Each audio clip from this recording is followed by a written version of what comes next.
Hello, good morning, जोहार। मैं संजय और आप देख रहे हैं न्यूज झारखंड। समय हो चला है झारखंड की खबरों को जानने का, उनसे अपडेट होने का। तो चलिए जानते हैं आज की 25 मुख्य बड़ी खबरों को। उससे पहले अगर आप न्यूज झारखंड चैनल को सब्सक्राइब नहीं किए हैं तो प्लीज चैनल को सब्सक्राइब करके बेल आइकन प्रेस कर लीजिए। तो चलिए शुरुआत करते हैं आज की पहली और महत्वपूर्ण बड़ी खबरों से। हजारीबाग में छात्रों पर लाठीचार्ज, प्रदर्शन कर रहे छात्रों ने पुलिस पर किया पथराव। जेएसएससी सीजीएल परीक्षा परिणाम को रद्द करने के लिए आंदोलन कर रहे छात्रों पर मंगलवार को हजारीबाग पुलिस ने बल प्रयोग करते हुए लाठीचार्ज किया है। वहीं उग्र छात्रों ने पुलिस पर जमकर पथराव किया है, जिसमें 1 दर्जन से अधिक गाड़ी क्षतिग्रस्त हुई है। जो गाड़ी क्षतिग्रस्त हुई है उसमें पुलिस की गाड़ी और पब्लिक ट्रांसपोर्ट भी शामिल हैं। मंगलवार को हजारीबाग बंद को लेकर छात्रों ने जमकर बवाल काटा है। अपने निर्धारित कार्यक्रम के तहत छात्रों ने हजारीबाग बंद का ऐलान किया था। इस बाबत छात्रों ने एसडीओ ऑफिस को सूचना भी दी थी। छात्रों ने शहर में जहां विभिन्न दुकानों को निशाना बनाया तो दोपहर 1:20 पर NH 33 जाम कर दिया और लगभग 4 घंटे तक छात्रों ने NH 33 को जाम रखा। इस दौरान प्रशासन के समझाने के बावजूद छात्र इस बात को लेकर अड़े रहे कि परीक्षा परिणाम रद्द किया जाए। जब स्थिति बिगड़ती हुई दिखी तो प्रशासन ने लाठीचार्ज करते हुए भीड़ को तितिर बितिर किया। लगभग आधे घंटे तक पुलिस ने बल प्रयोग करते हुए भीड़ को तितिर बितिर किया। वहीं उग्र छात्रों ने इस दौरान जमकर पथराव किया, जिसमें 1 दर्जन से अधिक गाड़ियां क्षतिग्रस्त हो गई, जिसमें पुलिस की गाड़ी भी शामिल हैं। यही नहीं, जाम में फंसे बस और छोटे 4 पहिया गाड़ी को भी निशाना बनाया गया। इधर घटना पर हजारीबाग सदर एसडीओ अशोक कुमार ने कहा है कि बहुत समझाने के बावजूद स्थिति नियंत्रण के बाहर गई, तब भीड़ को खदेड़ने के लिए हल्का बल प्रयोग करना पड़ा। छात्रों की ओर से भी पथराव किया गया है। इस जाम के कारण राहगीरों को भारी परेशानी का सामना करना पड़ा। दूसरी ओर आंदोलन कर रहे छात्रों का कहना है कि इस पूरे परीक्षा में प्रश्न पत्र लीक हुआ है, इस कारण परीक्षा रद्द होना चाहिए। अगर परीक्षा परिणाम देखा जाए तो 21 तारीख को जो परीक्षा हुआ है उसमें मात्र 82 लोग पास हुए हैं। वहीं 22 तारीख को जो परीक्षा हुआ है उसमें 2178 परीक्षार्थी पास हुए हैं। यह भी स्पष्ट करता है कि परीक्षा में घोर अनियमितता करते हुए सीटों को बेच दिया गया है। पहले भाषण में जमकर गरजे जयराम महतो, विधानसभा में कराई मुद्दों की बरसात। झारखंड के छठे विधानसभा का पहला सत्र चल रहा है। सोमवार को सभी विधायकों ने शपथ ली और मंगलवार को विधानसभा अध्यक्ष के तौर पर नाला विधायक रविंद्रनाथ महतो को चुन लिया गया।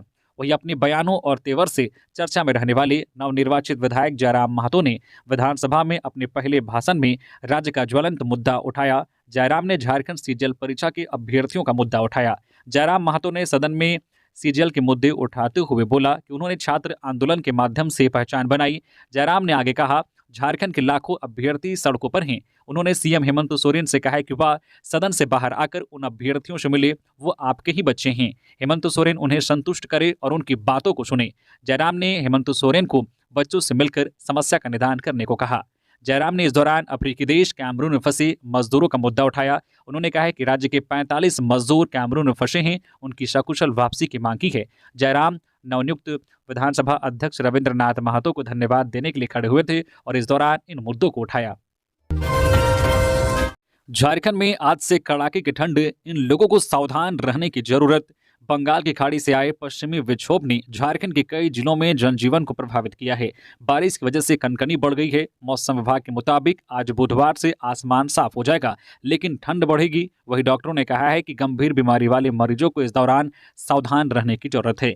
रांची स्थित मौसम विज्ञान केंद्र ने कहा है कि बुधवार से मौसम साफ हो जाएगा। इसके बाद अगले कुछ दिनों तक पूरे राज्य में न्यूनतम तापमान में 3 से 5 डिग्री सेल्सियस की गिरावट हो सकती है। इससे ठंड का एहसास ज्यादा होगा। इधर सोमवार को उत्तर भारत के कई स्थानों पर बर्फ भी गिरी है। इसका असर मैदानी इलाकों में भी देखने को मिलेगा। इधर झारखंड के कई हिस्सों में आज कोहरे को लेकर भी येलो अलर्ट जारी किया गया है। मौसम विभाग की माने तो आज बुधवार को गढ़वा, पलामू, चतरा, हजारीबाग, कोडरमा, गिरिडीह, देवघर, दुमका, गोड्डा, साहिबगंज, पाकुड़, पूर्वी और पश्चिमी सिंहभूम के साथ साथ सरायकेला खारसवा में घना कोहरा छा रह सकता है। ठंड बढ़ने पर सबसे ज्यादा खतरा गंभीर बीमारी वाले मरीजों और बुजुर्गों को होता है। सबसे ज्यादा परेशानी बीपी, शुगर, किडनी, हार्ट और अस्थमा के मरीजों को होती है। बीपी अनियंत्रित हो जाता है, जिससे ब्रेन हैमरेज और हार्ट अटैक का खतरा बढ़ जाता है। झारखंड विधानसभा का विशेष सत्र, आज राज्यपाल के अभिभाषण के बाद पेश किया जाएगा अनुपूरक बजट। सरकार के गठन और स्पीकर का चयन हो जाने के बाद अब आज 11 दिसंबर को विधानसभा में राज्य का अनुपूरक बजट पेश किया जाएगा। साथ ही विधानसभा के विशेष सत्र के तीसरे दिन यानी आज 11 दिसंबर को ही दिन के 11:30 बजे राज्यपाल का अभिभाषण होगा। मिली खबर के मुताबिक इसके बाद वित्त वर्ष 2024-25 का अनुपूरक बजट विधानसभा पटल पर पेश किया जाएगा। वहीं कल 12 दिसंबर को राज्यपाल के अभिभाषण पर धन्यवाद प्रस्ताव, वाद विवाद, सरकार का उत्तर और विश्वास मत हासिल करने की शेष प्रक्रिया को पूरा किया जाएगा। मौत की घाटी में फिर हुआ भीषण सड़क हादसा, 2 लोगों की दर्दनाक मौत। रामगढ़ के चुटूपालू घाटी में एक बार फिर भीषण सड़क हादसा हुआ है। इस घटना में ड्राइवर और खलासी दोनों की दर्दनाक मौत हो गई। घटना के बाद पुलिस मौके पर पहुंची और शव को निकालकर पोस्टमार्टम के लिए भेजा। इस घाटी को मौत की घाटी के नाम से भी जाना जाता है। घटना को लेकर बताया जा रहा है कि चुटूपालू घाटी में रांची की ओर से आ रहा सरिया लदा ट्रेलर अनियंत्रित होकर सड़क के किनारे करीब 20 फीट खाई में जा गिरा। हादसा इतना भीषण और दर्दनाक था कि चालक और खलासी की मौके पर ही मौत हो गई। दुर्घटना के कारण शव भी काफी क्षत विक्षत हो गए थे। बाबूलाल मरांडी ने कहा, जेएसएससी सीजीएल परीक्षा के परिणाम में कई विसंगतियां, सीएम हेमंत सीबीआई जांच कराए। बीजेपी प्रदेश अध्यक्ष बाबूलाल मरांडी ने कहा है कि जेएसएससी सीजीएल परीक्षा के जारी परिणाम में कई विसंगतियां पाई गई हैं। लगातार सीरियल क्रम से अभ्यर्थियों के उत्तीर्ण होने के बाद सीजीएल परीक्षा में गड़बड़ी की शंका और गहरी हो चुकी है। लाखों छात्र सीजीएल परीक्षा में सीट बेचने का आरोप लगा रहे हैं। उन्होंने मुख्यमंत्री हेमंत सोरेन से निवेदन किया है कि छात्रों की संतुष्टि के लिए जेएसएससी सीजीएल परीक्षा की पूरी प्रक्रिया की सीबीआई जांच कराएं। आगे उन्होंने कहा कि बीजेपी छात्र हित में सड़क से लेकर सदन तक सीजीएल परीक्षा में हुई साजिश के खिलाफ मुखर आवाज उठाएगी। झारखंड विधानसभा का विशेष सत्र, रविंद्रनाथ महतो बने सर्वसम्मति से स्पीकर। आज बुधवार को बहुमत साबित करेगी हेमंत सरकार। झारखंड विधानसभा का लगातार दूसरी बार स्पीकर चुने जाने पर रविंद्रनाथ महतो ने सभी विधायकों के प्रति आभार जताया है। सदन के दूसरे दिन की कार्यवाही समाप्त होने के बाद मंगलवार को मीडिया कर्मियों से बात करते हुए रविंद्रनाथ महतो ने कहा है कि सर्वसम्मति से दूसरी बार मुझे स्पीकर बनने का मौका मिला है। विधायकों का एक मत हुआ और यही लोकतंत्र की खुशबू है। इधर रविंद्रनाथ महतो को स्पीकर चुने जाने पर मुख्यमंत्री हेमंत सोरेन, बाबूलाल मरांडी, सीपी सिंह सहित सत्ता पक्ष और विपक्ष के कई विधायकों ने बधाई देते हुए उम्मीद जताई है कि सदन में सभी सदस्यों के लिए उनके नेतृत्व में अभिव्यक्ति की आजादी रहेगी। कांग्रेस विधायक प्रदीप यादव ने मीडिया कर्मियों से बात करते हुए कहा है कि रविंद्रनाथ महतो का पिछला 5 साल भी शानदार रहा। बड़े ही शालीनता के साथ उन्होंने सदन की कार्यवाही संचालित करने का काम किया है। देवघर में शादी की खुशियां मातम में बदली, सड़क हादसे में 4 की मौत। देवघर में एक परिवार की शादी की खुशियां मातम में उस वक्त बदल गई जब तेज रफ्तार से आ रही 4 पहिया वाहन ने 2 महिलाएं और एक युवक को अपनी चपेट में ले लिया, जिससे तीनों की मौत घटनास्थल पर ही हो गई, जबकि एक महिला की मौत इलाज के दौरान हुई। घटना सोमवार रात 10 बजे जामताड़ा मुख्य मार्ग की है। मृतकों की पहचान बसंती देवी, पुनकू देवी और मुकेश कोल के रूप में हुई है। मृत महिलाएं पालोजोरी थाना क्षेत्र के दुबराजपुर गांव की रहने वाली हैं, जबकि युवक आसना गांव का रहने वाला है। जानकारी के मुताबिक महिलाएं शादी के नेक करने के लिए नाचते गाते मुख्य सड़क से होकर पास में स्थित एक तालाब जा रही थी। उसी वक्त तेज गति से आ रही एक बाइक ने सभी को जोरदार टक्कर मार दी। बाइक के धक्के से 2 महिलाएं बीच सड़क पर जा गिरी। बाइक सवार युवक भी अनियंत्रित होकर गिर पड़ा। उसी वक्त तेज गति से आ रही 4 पहिया वाहन ने सभी को अपनी चपेट में ले लिया और फरार हो गया, जिससे सभी की मौके पर ही मौत हो गई। सूचना मिलने के बाद पुलिस घटनास्थल पर पहुंची और सभी को इलाज के लिए देवघर के पालोजोरी सीएचसी लाया गया, जहां चिकित्सा पदाधिकारी डॉक्टर नित्यानंद चौधरी ने सभी को मृत घोषित कर दिया, जबकि एक घायल महिला मंजू देवी की मौत इलाज के दौरान हो गई। बताया जाता है कि सभी महिलाएं दुबराजपुर गांव में मनोज राणा की बेटी पूनम की शादी के नेक में शामिल होने गई थी। पाकुड़ में भीषण सड़क दुर्घटना, 2 युवकों की दर्दनाक मौत। पाकुड़ जिला में मुफस्सिल थाना क्षेत्र के झिकरहट्टी गांव के पास भीषण सड़क दुर्घटना हुई। इस हादसे में 2 लोगों की मौत हो गई। इसकी सूचना मिलते ही मुफस्सिल थाना की पुलिस मौके पर पहुंची और दोनों शवों को कब्जे में कर पोस्टमार्टम के लिए सदर अस्पताल भेज दिया। मुफस्सिल थाना की पुलिस की ओर से दी गई जानकारी के मुताबिक मंगलवार को पश्चिम बंगाल के मुर्शिदाबाद जिले के शमशेरगंज थाना क्षेत्र के एलिजाबाद निवासी 24 वर्षीय मोहम्मद एजदाकी और 35 वर्षीय वरिष्ठर बाइक से कहीं जा रहे थे। इसी बीच उनकी बाइक जो कालिकापुर लखनपुर ग्रामीण सड़क के किनारे एक पेड़ से जा टकराई। ये टक्कर इतनी जोरदार थी कि गंभीर चोट लगने के कारण दोनों की घटनास्थल पर ही मौत हो गई। मंत्री चमरा लिंडा ने कल्याण कॉम्प्लेक्स का किया भ्रमण, कहा अंतिम व्यक्ति तक योजनाओं को पहुंचाना प्राथमिकता। अनुसूचित जनजाति, अनुसूचित जाति एवं पिछड़ा वर्ग कल्याण विभाग के मंत्री चमरा लिंडा ने मंगलवार को मोरहाबादी स्थित कल्याण कॉम्प्लेक्स कार्यालय का भ्रमण किया। मौके पर आदिवासी कल्याण आयुक्त अजयनाथ झा तथा अन्य अधिकारियों ने उनका अभिवादन किया। इस अवसर पर मंत्री चमरा लिंडा का कार्यालय में उपस्थित सभी कर्मियों ने भी हार्दिक स्वागत किया। मौके पर मंत्री चमरा लिंडा ने कल्याण परिसर के सभी कार्यालयों के सभी कर्मियों से परिचय लिया तथा विभाग द्वारा संचालित सभी योजनाओं की अद्यतन कार्य प्रगति की जानकारी ली। इस अवसर पर मंत्री चमरा लिंडा ने कहा है कि अनुसूचित जनजाति, अनुसूचित जाति एवं पिछड़ा वर्ग कल्याण विभाग द्वारा संचालित सभी योजनाओं का लाभ विकास की राह में खड़े अंतिम व्यक्ति तक पहुंचाना राज्य सरकार की प्राथमिकता है। मंत्री चमरा लिंडा ने अधिकारियों को निर्देश दिया है कि सभी योजनाओं का लाभ सासमय पूरी पारदर्शिता के साथ लाभुकों तक पहुंचे, इस निमित्त प्रतिबद्धता के साथ कार्यों का संपादन करें।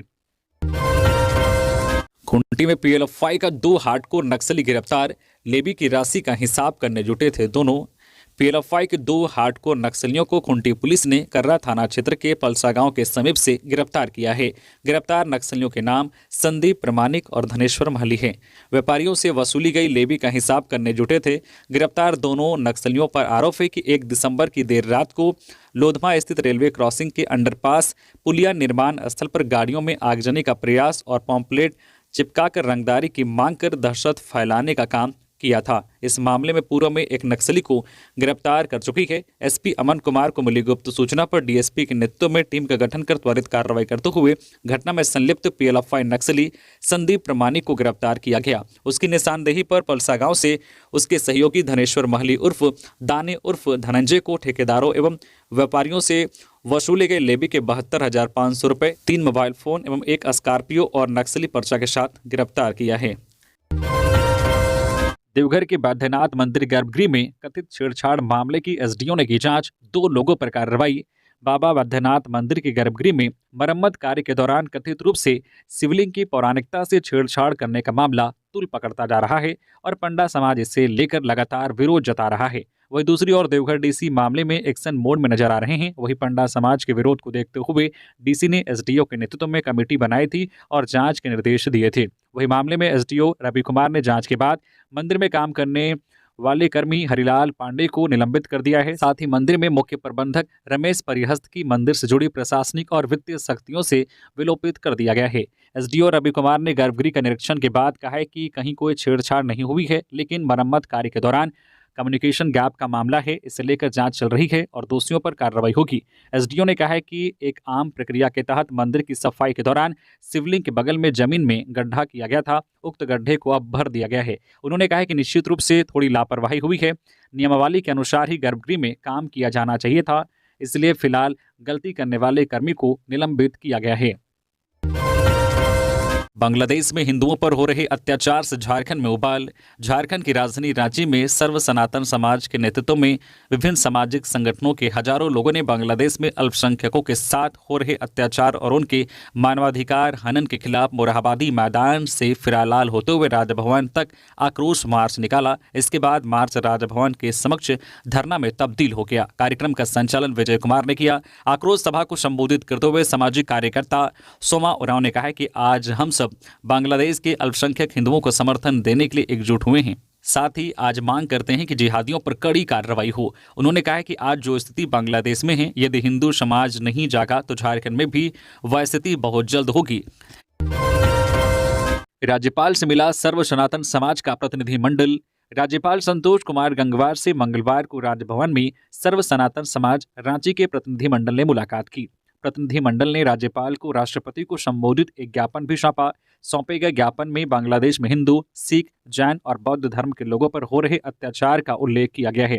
ज्ञापन के माध्यम से इस्कॉन के सन्यासी चिन्मय कृष्णदास को बांग्लादेश सरकार द्वारा कारावास से मुक्त करने की बात भी कही गई है।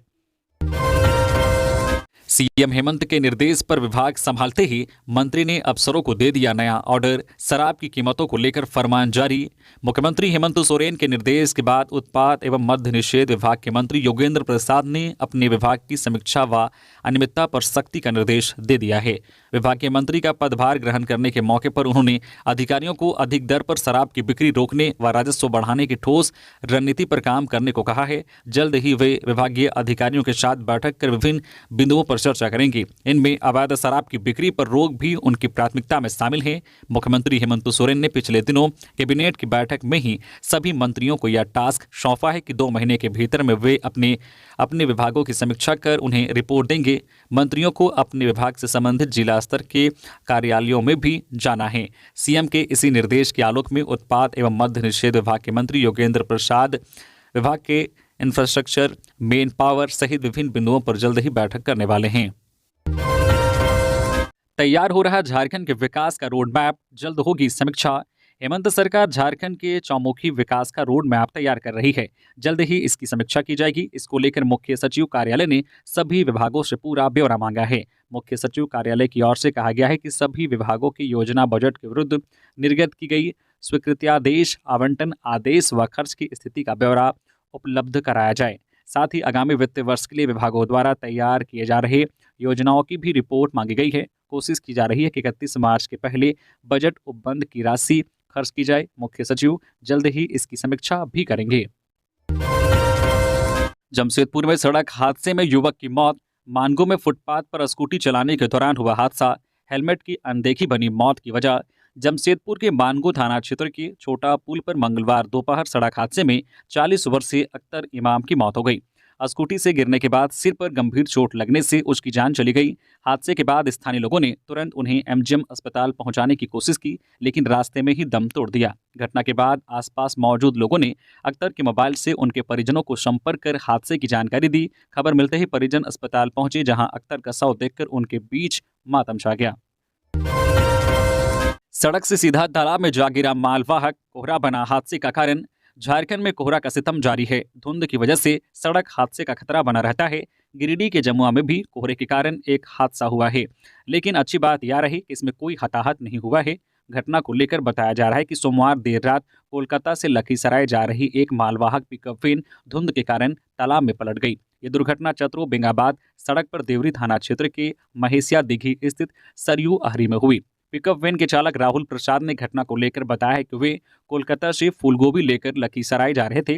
रात में कोहरा अधिक था, दूसरे वाहन ने चकमा दिया, जिस वजह से पिकअप वैन का संतुलन बिगड़ गया, जिससे उसकी गाड़ी सड़क किनारे स्थित तालाब में पलट गई। हालांकि इस दौरान वह तालाब के पानी में कूदने में कामयाब रह गए, इस वजह से उनकी जान बच गई। हादसे के बाद हाइड्रा मशीन लाकर पिकअप वैन को पानी से बाहर निकाला गया। हाईकोर्ट का आदेश, राज्य के सभी जिलों में हेल्थ कैंप लगाकर बंदियों का कराएं समुचित इलाज। झारखंड हाईकोर्ट ने एक मामले की सुनवाई करते हुए DALSA Jharkhand legal service authority एवं DALSA district legal service authority को झारखंड के सभी जिलों में हेल्थ कैंप लगाकर बंदियों का समुचित इलाज कराने का आदेश दिया है। हाईकोर्ट के न्यायाधीश जस्टिस सुजीत नारायण प्रसाद एवं जस्टिस नवनीत कुमार के कोर्ट ने यह आदेश दिया है। अदालत ने कहा है कि मेडिकल जांच में मोतियाबिंद, डायबिटीज, ब्लड प्रेशर तथा अन्य बीमारियों की चिकित्सीय जांच कराकर समुचित इलाज की व्यवस्था की जाए। मां ने ही 8 माह की बच्ची को मार डाला। जमशेदपुर के जादूगोड़ा में नदी में फेंककर ले जान, पारिवारिक विवाद की वजह से हत्या। जमशेदपुर के जादूगोड़ा थाना क्षेत्र के दुड़कू गांव में एक दिल दहला देने वाली घटना ने सभी को झकझोर दिया है। पारिवारिक विवाद के चलते एक मां ने अपनी 8 माह की मासूम बच्ची को गुडरा नदी में फेंककर मौत की घाट उतार दिया। इस घटना से गांव में शोक और आक्रोश का माहौल है। घटना के बाद महिला के पति सूर्य कुमार आचार्य ने जादूगोड़ा थाना में अपनी पत्नी सुप्रिया आचार्य के खिलाफ शिकायत दर्ज कराई। शिकायत के अनुसार सुबह सुप्रिया बच्ची को नहाने के बहाने नदी पर लेकर गई और लौटने के बाद जब पति ने बच्ची के बारे में पूछा तो उसने कोई उत्तर नहीं दिया। संदेह होने पर सूर्य कुमार ने ग्रामीणों को बुलाया और कड़ी पूछताछ की। आखिरकार सुप्रिया ने स्वीकार किया है कि उसने अपनी बच्ची को नदी में फेंक दिया है। सूर्य कुमार आचार्य ने बताया कि घटना से एक दिन पहले पति पत्नी के बीच मामूली कहासुनी हुई थी, जो बाद में सुलझ गई थी, लेकिन सुप्रिया ने इस झगड़े को लेकर ऐसा गंभीर कदम उठाया। पूछताछ में उसने अपनी हरकत का कारण पारिवारिक विवाद बताया।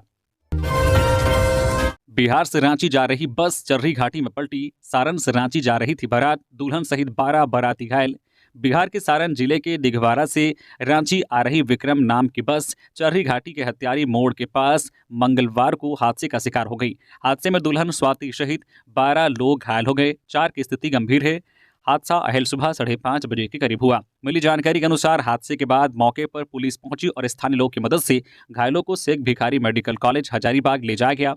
वहां प्राथमिक इलाज के बाद कुछ लोगों को रिम्स रांची रेफर कर दिया गया। घायल बसंत कुमार 60 वर्षीय ने बताया कि हम लोग सोमवार रात दुल्हन और अन्य रिश्तेदारों को लेकर विक्रम नामक बस से रांची जा रहे थे। चर्री घाटी के यूपी मोड़ के पास घने कोहरे और घुमावदार मोड़ पर ड्राइवर ने अपना नियंत्रण खो दिया। इससे बस चर्री घाटी के यूपी मोड़ पर बने डिवाइडर को तोड़ते हुए दूसरे लेन में जाकर पलट गई। बस पर सवार लोगों की चीख पुकार मच गई। बचाव के लिए सड़क पर चलने वाले लोगों ने चर्री पुलिस को तत्काल इसकी सूचना दी। रांची डीसी मंजुनाथ भजंत्री के औचक निरीक्षण में अनुपस्थित पाए गए कांके सीओ सौकोच और वेतन रोकने का निर्देश। उपायुक्त रांची मंजुनाथ भजंत्री द्वारा मंगलवार दिन 10 दिसंबर 2024 को कांके प्रखंड सह अंचल कार्यालय का औचक निरीक्षण किया गया। शाम करीब 4:30 बजे प्रखंड सह अंचल कार्यालय पहुंचते ही उपायुक्त ने बायोमेट्रिक अटेंडेंस मंगवाकर पदाधिकारियों कर्मियों की उपस्थिति की जांच की। प्रखंड कार्यालय में बारी बारी से सभी कर्मियों की उपस्थिति जांचते हुए उन्होंने वीडियो को अनधिकृत रूप से अनुपस्थित रहने वाले कर्मियों पर नियम संगत कार्रवाई करने के निर्देश दिए। अंचल कार्यालय के निरीक्षण के दौरान अंचल अधिकारी जयकुमार अनुपस्थित पाए गए। उपायुक्त द्वारा अंचल अधिकारी को सौकोच करने और वेतन रोकने का निर्देश दिया गया। कांके अंचल के अमीन रामलाल महातो के 9 एवं 10 दिसंबर 2024 को हेहल अंचल में कार्य किए जाने को सत्यापित करवाने का भी निर्देश उपायुक्त द्वारा दिया गया। मंजुनाथ भजंत्री ने कहा कि सभी पदाधिकारी कर्मी ससमय कार्यालय आएं और पूरी कार्य अवधि के दौरान तन्मयता से कार्य करते हुए आमजनों की समस्याओं का निष्पादन करें। बाबा बागेश्वर धाम से प्रभावित होकर चारधाम की पैदल यात्रा पर निकला युवक पहुंचा झारखंड। बाबा बागेश्वर धाम से प्रभावित होकर उत्तर प्रदेश के उन्नाव जिले के रहने वाले 26 वर्षीय मिथिलेश कुमार मौर्य चारधाम की पैदल यात्रा पर निकल पड़े हैं। मिथिलेश के पिता नहीं हैं और वो पहले लेबल प्रिंटिंग का काम करते थे। सोशल मीडिया पर बाबा बागेश्वर धाम का वीडियो देखते देखते चारधाम की पवित्र यात्रा करने की सोची और घर से 15 किलो का बैग उठाकर मां का आशीर्वाद लेकर पैदल ही निकल पड़े। मिथिलेश अपने घर से 23 अक्टूबर को चारधाम यात्रा के लिए निकले थे और अभी तक अयोध्या राम मंदिर, काशी विश्वनाथ का दर्शन कर चुके हैं। वही झारखंड होते हुए जगन्नाथपुरी, उसके बाद रामेश्वरम, द्वारिकाधीश और बद्रीनाथ तक पैदल जाएंगी। मिथिलेश की चारधाम की पैदल यात्रा में करीब 11 महीने का समय लगेगा और पूरे यात्रा तक मिथिलेश घर से बाहर ही रहेंगे। यात्रा के दौरान रास्ते में मिथिलेश को लोगों का समर्थन मिल रहा है। लोग मदद करने के लिए भी हाथ बढ़ा रहे हैं। मिथिलेश बताते हैं कि सनातन धर्म के प्रचार प्रसार और बढ़ावा देने के उद्देश्य वो यात्रा पर निकले हैं। शुरुआत में परेशानी आई थी लेकिन अब सब ठीक है और चारधाम की यात्रा करके ही वे रुकेंगे। 68वीं राष्ट्रीय स्कूल खेल प्रतियोगिता फुटबॉल इवेंट में झारखंड की बालिका टीम बनी चैंपियन। हॉकी के लिए मशहूर झारखंड की बेटियां अब फुटबॉल प्रतियोगिता में भी राज्य का नाम रोशन कर रही है। 68वीं राष्ट्रीय स्कूल खेल प्रतियोगिता में झारखंड की बेटियों ने जीत का डंका बजा दिया है। जम्मू कश्मीर में 6 दिसंबर से शुरू अंडर 17 बालिका वर्ग के अंतर्गत राष्ट्रीय फुटबॉल प्रतियोगिता में झारखंड की बालिका टीम ने बाजी मारी और राज्य का नाम रोशन करते हुए इस बार चैंपियन बनी। झारखंड की टीम ने हरियाणा को 1-0 से हराकर चैंपियन का खिताब अपने नाम कर लिया है। दोनों टीमों ने बहुत अच्छे खेल का प्रदर्शन किया। पूरे मैच में हरियाणा की टीम एक भी गोल नहीं कर पाई और झारखंड की ओर से अनुष्का कुमारी ने ही निर्णायक गोल दाग दिया। सीएम हेमंत सोरेन ने दी रविंद्रनाथ महतो को दोबारा स्पीकर बनने पर बधाई। का विपक्ष जनादेश का करे सम्मान।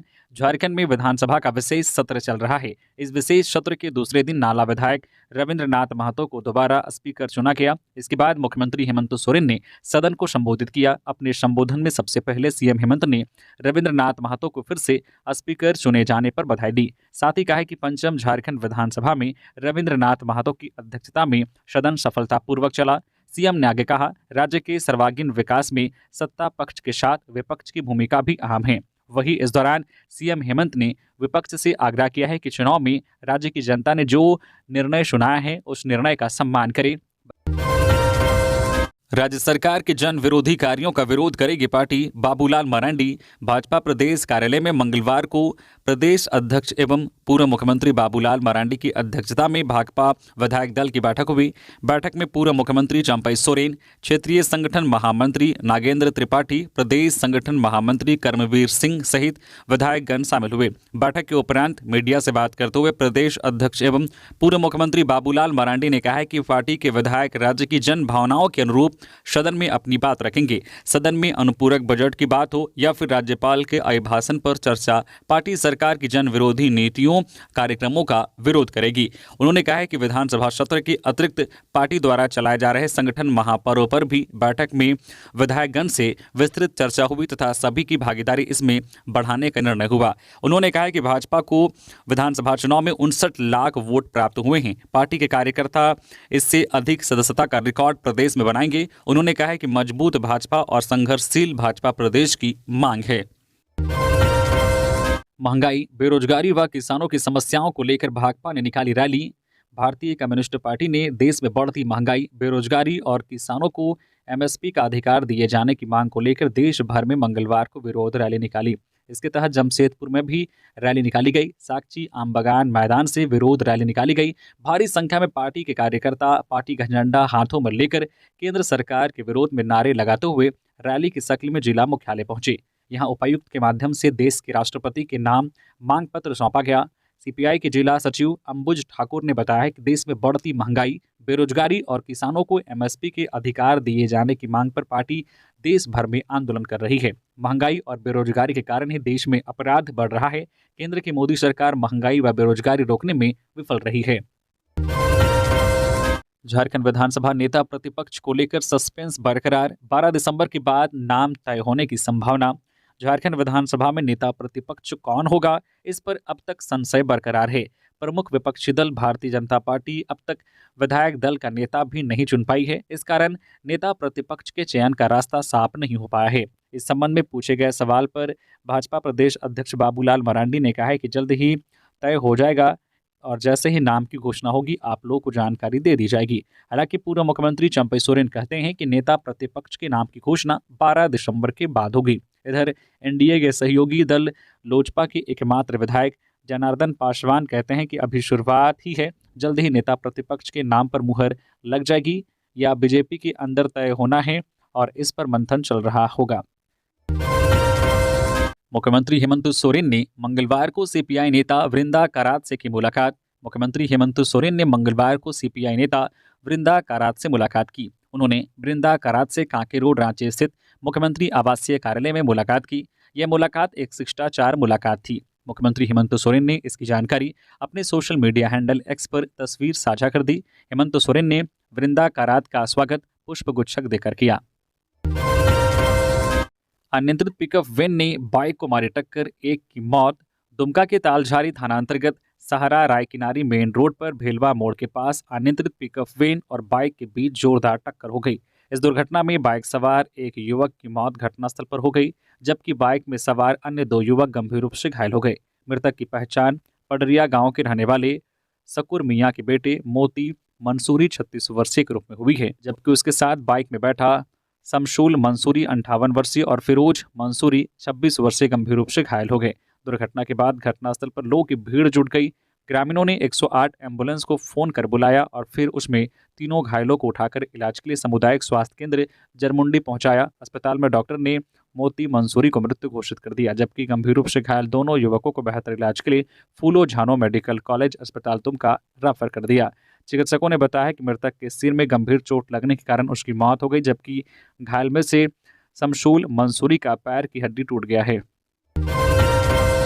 मानवाधिकार दिवस, सांप्रदायिकता उजागर करने वालों के समर्थन में और भाजपा के विरोध में एकजुट हुए राजधानी के संगठन। मंगलवार को मानवाधिकार दिवस पर रांची के अनेक नागरिकों ने अल्बर्ट एक्का चौक पर एकजुट होकर भाजपा सरकारों द्वारा नदीम खान, मोहम्मद जुबैर समेत सांप्रदायिकता उजागर करने वाले सभी कार्यकर्ताओं की प्रताड़ना का कड़ा विरोध किया। साथ ही हिंदूवादी संगठनों और लोगों द्वारा भाजपा के समर्थन से देश को धर्म के नाम पर खोदने और नफरत व सांप्रदायिक हिंसा फैलाने का विरोध किया। इस राजनीति में पुलिस व्यवस्था व न्यायालयों की संलिप्तता का भी विरोध किया गया। विरोध प्रदर्शन का आयोजन झारखंड जनाधिकार महासभा, APCR बगैचा, महिला उत्पीड़न विरोधी विकास समिति, वर्किंग पीपल अलायंस, नारी शक्ति क्लब जो है POCL, साझा कदम व अन्य कई संगठनों द्वारा किया गया था। गुदड़ी में DCSP ने की बैठक, बॉडी की तलाश तेज। 2 PLFI उग्रवादियों की हत्या के चौथे दिन जिला प्रशासन पहुंचा गुदड़ी। पश्चिमी सिंहभूम जिले के सुदूर और नक्सल प्रभावित गुदड़ी क्षेत्र ग्रामीणों के जन आंदोलन के कारण पिछले 5 दिनों से चर्चा में है। शुक्रवार को इस क्षेत्र में ग्रामीणों ने 2 पीएलएफआई उग्रवादियों की पीट कर हत्या कर दी थी। हालांकि दोनों का शव पुलिस ने अब तक बरामद नहीं किया है। मंगलवार को डीसी और एसपी ने गुदड़ी प्रखंड कार्यालय में लोगों के साथ बैठक कर जानकारी ली। बैठक के बाद डीसी ने मीडिया से बात करते हुए कहा है कि क्षेत्र के विकास और अन्य बिंदुओं पर चर्चा की गई। जबकि पीएलएफआई उग्रवादियों की हत्या के मामले में एसपी ने कहा है कि पुलिस और सुरक्षा बल के जवान दोनों के शव को बरामद करने के लिए छानबीन कर रहे हैं। उग्रवादियों के खिलाफ दर्जनों गांव के हजारों ग्रामीणों ने एकजुट होकर सेंद्रा अभियान शुरू किया है, जो पारंपरिक हथियारों से लैस होकर असामाजिक तत्वों व उग्रवादियों की जंगल में खोजबीन कर रहे हैं। दिन में ग्रामीण गुप्त स्थानों पर बैठक कर रणनीति बना रहे हैं। घटना के बाद से गांव में सन्नाटा पसरा है। तो ये थी झारखंड की टॉप बड़ी खबरें। इसी तरह से झारखंड की हर एक छोटी बड़ी खबर देखने के लिए प्लीज न्यूज झारखंड चैनल को सब्सक्राइब करके बेल आइकन प्रेस कर दीजिए, जिससे आपके पास झारखंड की हर एक छोटी बड़ी खबर का अपडेट आप तक पहुंचता रहे। तो अभी के लिए बस इतना ही, हमें दीजिए इजाजत, फिर मिलते हैं नेक्स्ट खबरों के साथ। धन्यवाद।